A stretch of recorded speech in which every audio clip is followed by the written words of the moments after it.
ഞങ്ങളുടെ വീട്ടിൽ ഓണം വന്നു കേട്ടോ. അപ്പോൾ ഓണത്തിന് പച്ചക്കറികളൊക്കെ എത്തിയിട്ടുണ്ട്. ബാക്കി പലചരക്ക് സാധനങ്ങളൊക്കെ നേരത്തെ എത്തിയിട്ടോ.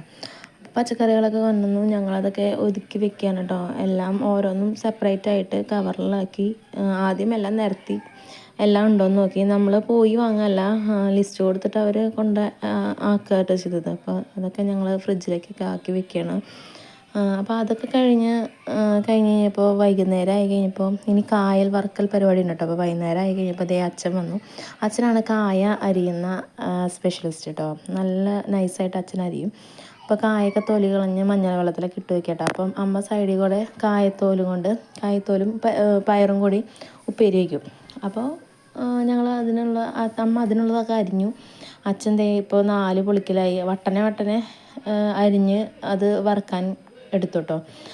പിന്നെ ഉള്ളത് 4 പൊളിച്ച് വറുക്കും. അപ്പോൾ അങ്ങനെ 2 തരം ഉപ്പേരി. അപ്പോൾ അതൊക്കെ വറുത്ത് കോരി. അപ്പോൾ ഇതാണ് ഇന്നത്തെ വിശേഷം. അപ്പോൾ ഞങ്ങളുടെ ഓണം കളറായി തുടങ്ങി കേട്ടോ. അപ്പോൾ നിങ്ങളുടെ ഓണം കളറാവട്ടെ എന്ന് എല്ലാവർക്കും ആശംസിക്കുന്നു. ഇനി ഇത് കഴിയാൻ എല്ലാം അടക്കി ഒതുക്കി വെക്കുക, ഭക്ഷണം കഴിക്കുക, കിടന്ന് ഉറങ്ങുക. അപ്പോൾ ഇത്രയേ ഉള്ളൂ ഇന്നത്തെ വ്ലോഗ്. അപ്പോൾ എല്ലാവർക്കും ഇഷ്ടമായെങ്കിൽ എല്ലാവരും സബ്സ്ക്രൈബ് ചെയ്യുക, ലൈക്ക് ചെയ്യുക, ഷെയർ ചെയ്യുക. Tata bye bye, see U.